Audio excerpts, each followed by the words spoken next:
Welcome back to the ABC General Hospital Spoilers channel. Today we will learn about the intense drama unfolding in Port Charles as secrets unravel and alliances shatter in the upcoming episode on Thursday, October 30th.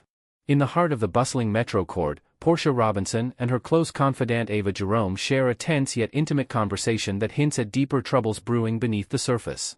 Fresh from her unexpected visit to Isaiah Gannon's secluded cabin during the previous episode on October 28th, Portia arrives looking unusually reserved, her eyes darting around as if guarding a heavy burden. Ava, ever the perceptive gallery owner with her sharp intuition honed from years of navigating high society scandals, leans in and urges Portia to spill the details, promising she'll offer unfiltered advice if it's worth hearing. One can't help but wonder if Portia is seeking guidance on crafting the perfect non-alcoholic mocktail recipe to mask her growing concerns, especially after that suspicious glass on the cabin table that resembled a rich red wine rather than innocent fruit juice. The scene evokes memories of Portia's recent encounters where she's dodged drinks at social gatherings, much like she did with Jordan Ashford, who raised an eyebrow at the odd avoidance. Will Portia finally unburden herself about the pregnancy dilemma that's been haunting her private thoughts, weighing the risks of motherhood amid her demanding career as a doctor and the complications it could bring to her family dynamics? Or will she bottle it up, fearing Ava's reaction might lead to unintended gossip rippling through the tight-knit community of Port Charles? Adding a layer of intrigue, imagine if Isaiah had shared a vulnerable story from his past during their cabin chat, perhaps revealing his own regrets about family secrets, which now mirrors Portia's internal conflict and pushes her closer to confiding. This exchange could mark a turning point, strengthening their friendship or exposing cracks if Ava pushes too hard for the truth. Meanwhile, at the sterile corridors of General Hospital, Nathan West arrives with a sense of urgency, his face etched with determination as he corners his birth sister, Britt Westbourne, near the humming elevator banks. Britt, the brilliant yet troubled doctor known for her no-nonsense demeanor, freezes in place, her expression shifting from surprise to outright concern as Nathan delivers the bombshell. They face a serious problem together. The root of their worry? None other than young Rocco Falconeri, the son of Dante and Lulu, whose innocent adventures might unwittingly drag the siblings into a web of complications. Speculation runs wild. Could Nathan have stumbled upon whispers of Gio Palmieri and Emma Scorpio Drake's bold scheme to sabotage Dr. Henry Dalton's controversial animal testing experiments at the hospital's hidden labs? Rocco, along with his peers Charlotte Cassadine and Danny, were apparently enlisted as eager lookouts, sneaking through back hallways under the cover of night to signal the activists. What hidden element might Britt and Nathan be desperate to shield Rocco from discovering? Perhaps a long-buried family tie to Dalton's research or Britt's own involvement in past ethical dilemmas at the hospital. Nathan's protective stance suggests he's piecing together clues from overheard conversations, maybe even a cryptic note left in Rocco's backpack that ties back to their shared West heritage. This revelation adds emotional depth, forcing Britt to confront her role as an older sister figure while Nathan grapples with balancing his detective instincts against family loyalty. As the elevator dings ominously in the background, their hushed discussion hints at a larger conspiracy that could upend the hospital's fragile peace, blending medical ethics with personal stakes in a way that's classic Port Charles intrigue. Across town, the Falconeri household erupts into a heated confrontation between Lulu Spencer and her ex-husband Dante Falconeri, centering on their impressionable son Rocco and the web of secrets surrounding him. Lulu, her voice rising to a near shout in a display of raw frustration, gets right in Dante's face, her hands gesturing wildly as she demands clarity. What part of her desire for Rocco to approach them voluntarily about his troubles didn't he understand? The argument stems from a cascade of misunderstandings, possibly ignited by Dante's unannounced dinner plans with Britt, Nathan, and the formidable Liesel Albrecht, a gathering Lulu learned about too late and now views as a breach of co-parenting trust. Perhaps Dante, in his protective father mode, pulled Rocco aside for a stern talk about the secret of dinner, only to learn fragments of the boys' involvement in the anti-experiment plot, leaving Lulu feeling sidelined in their shared responsibility. After her earlier heart-to-heart with Nathan, where she resolved to give Rocco space to confess on his own terms, Lulu's irritation boils over, accusing Dante of undermining her parenting strategy and stirring up unnecessary drama. Dante, looking utterly baffled with furrowed brows and open palms, seems genuinely perplexed, as if the pieces of this puzzle don't align in his mind. Could he be hiding his own suspicions about Rocco's lookout role, or is there a miscommunication about the dinner's true purpose, maybe a casual family meal masking deeper strategy sessions? Inventing a new twist, suppose Rocco had drawn a quick sketch of the hospital's restricted wing during the dinner, innocently sharing it with the adults, which now fuels Lulu's fears of him stumbling into danger. This spousal spat highlights the ongoing tensions in their post-divorce dynamic, where love for their son clashes with individual agendas, potentially leading to a fragile truce or an explosive fallout that draws in other Falconeri allies. Shifting to the cutthroat world of business and betrayal, Nina Reeves unleashes her cunning side at Crimson Magazine, plotting to undermine Michael Corinthos in a bid to clear Willow Tate's legal troubles. In a private office meeting on the October 29 episode, Nina confides in Drew Kane with a sly smile, dropping the revelation that Jacinda Bracken is no longer serving as Michael's alibi in the unfolding investigation. Michael, in a gesture of goodwill, had pulled strings to secure Jacinda a position as Nina's assistant, but now Nina reveals she's issued a substantial check to sway her loyalty. Will Jacinda cash it and recant her testimony, sealing Michael's fate? Nina's willingness to sacrifice Michael stems from her fierce protectiveness over Willow, viewing the charges as an injustice that demands dirty tactics, even if it means alienating her own daughter or risking her reputation in Port Charles's elite circles. Why confide in Drew instead of heading straight to attorney Alexis Davis with the news? Perhaps Nina anticipates complications in explaining the payoff to Alexis, who might see it as tampering with justice, or she hopes Drew's military background and strategic mind can help refine the plan without direct involvement. Adding inventive depth, envision Jacinda as a former colleague from Nina's journalism days, harboring her own grudge against Michael for past oversights, making her more amenable to the bribe and adding a personal vendetta layer to the scheme. This maneuver showcases Nina's evolution from villain to anti-hero, willing to play the long game with calculated risks, but it raises questions about the fallout. Could Drew push back ethically, or will this alliance fracture under the weight of moral ambiguity? The scene pulses with tension, as Nina's eyes gleam with determination, hinting at more manipulations to come in the battle for family redemption. Finally, at the opulent Quartermaine mansion, chaos descends as Ronnie Bard delivers a jaw-dropping announcement that blindsides the powerful family, threatening their legacy and unity. Having been strong-armed by the persuasive Martin Gray into the decision, Ronnie stands firm amid the stunned gathering of Ned and Olivia Quartermaine, Michael, and the ever-sharp Tracy Quartermaine, declaring her intent to sell the grand estate to Drew Kane.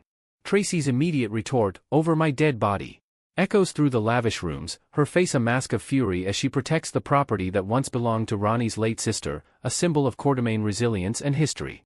Ronnie's eyes well with unshed tears, betraying her reluctance. It's clear the pressure from Martin left her no choice, cornering her into this move that feels like a betrayal of her siblings' memory and the family's intertwined fates. The Quartermaines' descent upon her isn't just outrage. Ned paces in disbelief, Olivia clutches her necklace in shock, Michael crosses his arms suspiciously, and Tracy fires off pointed questions about the deal's terms. Will Ronnie crack under the emotional onslaught and reveal Martin's coercion, perhaps detailing how he leveraged old debts or promised legal favors to sway her? Or will she dig in her heels, citing the need for fresh starts after her sister's passing and the mansion's maintenance burdens? Introducing a novel element, suppose the house holds a hidden safe with incriminating documents from past Quartermaine scandals, which Ronnie knows about and fears Drew might unearth, adding urgency to her sale and potential blackmail angles. This bombshell could splinter the family further, pitting loyalties against pragmatism and setting the stage for legal battles or secret negotiations that ripple through Port Charles's power structures. Next, we will learn about the issue of the infamous love triangle that's been tearing hearts apart in Port Charles: Curtis Ashford, Portia Robinson, and Jordan Ashford. This tangled web of romance, betrayal, and poor choices has kept fans on the edge of their seats for years, with Curtis emerging as the ultimate unreliable partner whose actions leave a trail of heartbreak. From stolen moments of passion to devastating revelations, the dynamics between these three have evolved into a soap opera saga that's equal parts thrilling and frustrating, highlighting how old flames can reignite even when trust has been shattered beyond repair. Long before the complications with Portia entered the picture, Curtis and Jordan represented the kind of enduring love that Port Charles residents envied. They navigated countless obstacles together, from high-stakes investigations that tested their bond to personal demons that threatened to pull them apart. Their journey to commitment was no fairy tale. It involved late-night confessions under the dim lights of the floating rib and whispered promises during stakeouts gone wrong. When they finally tied the knot, it felt like a hard-won victory, a magical union that promised stability amid the chaos of their lives. Jordan, with her sharp wit and unyielding sense of justice as police commissioner, found in Curtis a partner who matched her intensity, someone who could handle the dangers of her career without flinching. Curtis, the private investigator with a mysterious edge, saw in Jordan a woman who challenged him to be better, to leave his shady past behind for a future filled with family barbecues and quiet evenings watching TJ grow into a fine young man. But everything changed with the arrival of Cyrus Renaud, the ruthless criminal whose shadow loomed over Port Charles like a storm cloud. Cyrus wasn't just any villain, he carried a dark history with Jordan from her undercover days, a time when she infiltrated his operations and barely escaped with her life. His vendetta was personal and vicious. He targeted her vulnerabilities, starting with the heart-wrenching kidnapping of her son TJ, holding him hostage to force Jordan's hand in a twisted game of cat and mouse. The ordeal unfolded in nail-biting sequences, frantic searches through abandoned warehouses, coded messages that hinted at betrayal, and Jordan's desperate pleas echoing in empty rooms. Under this immense pressure, Jordan made the fateful decision to withhold the truth from Curtis, embarking on a solo crusade to dismantle Cyrus's empire. She juggled secret meetings with informants, dodged bullets in shadowy alleys, and buried her fears deep to protect her family, all while pretending everything was normal at home. The lies piled up like unpaid bills, eroding the foundation of their marriage until Curtis uncovered the deception in an explosive confrontation at their apartment. He felt the sting of betrayal acutely, his trust fractured by the realization that Jordan had chosen her badge over their vows. In a swift, unforgiving move, Curtis filed for divorce, packing his bags and walking out without a backward glance, leaving Jordan reeling in a sea of regret and unanswered questions. Was it truly just the secrecy that drove him away, or was there something, or someone, else pulling at his heartstrings? As fate would have it, around the same time, Portia Robinson swept into town, a brilliant doctor with a warm smile and a complicated history of her own. Fresh from her own romantic entanglements, Portia crossed paths with Curtis at a community event honoring local heroes, where their chemistry sparked instantly over shared stories of loss and resilience. What began as casual coffee meetups evolved into deep conversations about second chances, and before long, Curtis found himself drawn to Portia's optimism, a stark contrast to the tension that had defined his life with Jordan. In what seemed like a whirlwind romance scripted for maximum drama, Curtis and Portia declared their love publicly during a surprise proposal at the Metro Court rooftop, complete with fireworks and a crowd of cheering friends. They exchanged vows in a lavish ceremony at the Quartermaine estate, surrounded by blooming gardens and the scent of fresh roses, vowing eternal fidelity. Jordan, still grappling with the aftermath of her divorce and Cyrus's defeat, which she achieved through a daring raid that left her scarred but victorious, felt the blow like a punch to the gut. Watching from afar as Curtis moved on so seamlessly, she questioned every choice she'd made, her nights filled with what-ifs and tear-streaked pillows. Portia's integration into the Ashford circle was seamless at first, but cracks soon appeared as her own secrets bubbled to the surface. From hiding details about her daughter Trina's paternity drama to glossing over past medical ethics dilemmas at the hospital, Portia wove a tapestry of half-truths that Curtis overlooked time and again. Unlike his reaction to Jordan's deceptions, Curtis turned a blind eye to Portia's indiscretions, perhaps blinded by the passion that reignited his sense of adventure or the comfort of her unwavering support during his recovery from a near-fatal shooting. He rationalized her fibs as protective measures, much like the white lies couples tell to keep the peace, even as whispers from mutual friends like Stella hinted at deeper issues. Meanwhile, Jordan's path to healing was anything but smooth. The commissioner threw herself into her work, cracking cases with a renewed ferocity, but romance eluded her grasp. Her brief dalliance with Marcus, Portia's estranged brother and a charming attorney visiting from out of town, started with flirtatious banter at a legal conference and escalated to stolen kisses in hidden corners of the courthouse. It promised a fresh start, with Marcus understanding the demands of her job from his own high-pressure world, but old wounds proved too deep. Jordan found herself comparing every touch to Curtis's, every laugh to their shared history, and the relationship fizzled out after a heated argument about trust that echoed her past marriage. Isaiah Crowell, the enigmatic newcomer with ties to Portia's family, offered Jordan another glimmer of hope. Their connection blossomed during a joint charity event for youth programs, where his quiet strength and insightful advice on balancing career and heart caught her off guard. For a fleeting moment, it seemed like destiny, late dinners discussing civil rights cases, walks along the waterfront where vulnerabilities were shared without judgment. Yet, the shadow of Curtis loomed large. Jordan's heart, still tethered to her ex-husband, sabotaged the budding romance, leading to a painful goodbye that left her more isolated than ever. As Curtis and Portia battled through their marital turmoil, marked by explosive therapy sessions with Dr. Austin, financial strains from Curtis's PI business dips, and endless arguments over family loyalties, they clung to the hope of reconciliation. Portia suggested couples retreats in the countryside, Curtis proposed rebuilding through date nights reminiscent of their early days, but the effort felt forced, like a script rewritten one too many times. After months of strained cohabitation and tearful board meetings at the hospital where Portia vented to colleagues like Hamilton, they finally called it quits, signing divorce papers in a somber attorney's office. Curtis, ever the impulsive romantic, wasted no time pivoting back to Jordan, showing up at her door with a bouquet of her favorite lilies and a heartfelt apology speech that revisited every regret from their split. He confessed how Portia's world had been a distraction from the real love he'd lost, how Cyrus's chaos had amplified his fears, and vowed to earn back her trust through actions, not just words. Jordan, despite the scars, felt that familiar pull. The man who'd once been her rock now stood vulnerable, eyes pleading for forgiveness.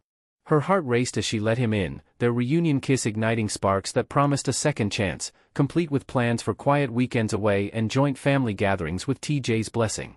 But in true General Hospital fashion, twists abound to shatter this fragile peace. Portia, now navigating single life with a mix of relief and uncertainty, discovers she's pregnant following a routine checkup that reveals unexpected news.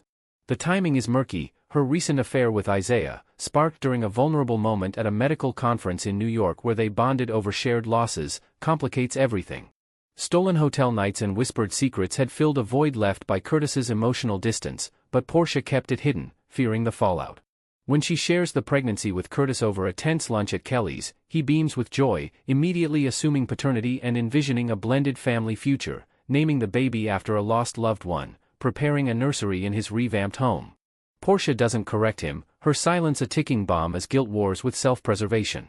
As word spreads through Port Charles gossip mills, from Epiphany's knowing glances at the nurse's ball prep to Laura's concerned chats with mayor duties, Jordan senses the shift before it's announced.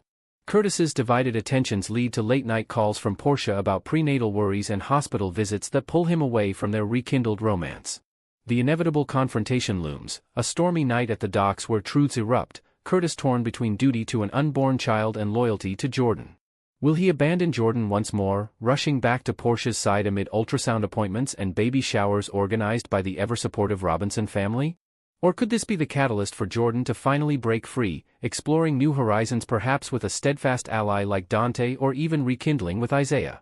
Curtis's pattern of stringing Jordan along reveals his selfish core. He prioritizes convenience over commitment, leaving her to pick up the emotional pieces yet again. Jordan deserves a partner who sees her strength, not her sacrifices as burdens, someone who celebrates her triumphs without the baggage of indecision. Fans speculate wildly in online forums about redemption arcs or shocking paternity tests that could upend everything, but one thing's clear, this triangle's grip on Port Charles shows no signs of loosening. Stay tuned as these lovers navigate the fallout, because in the world of General Hospital, love is never straightforward, and betrayals are just the beginning.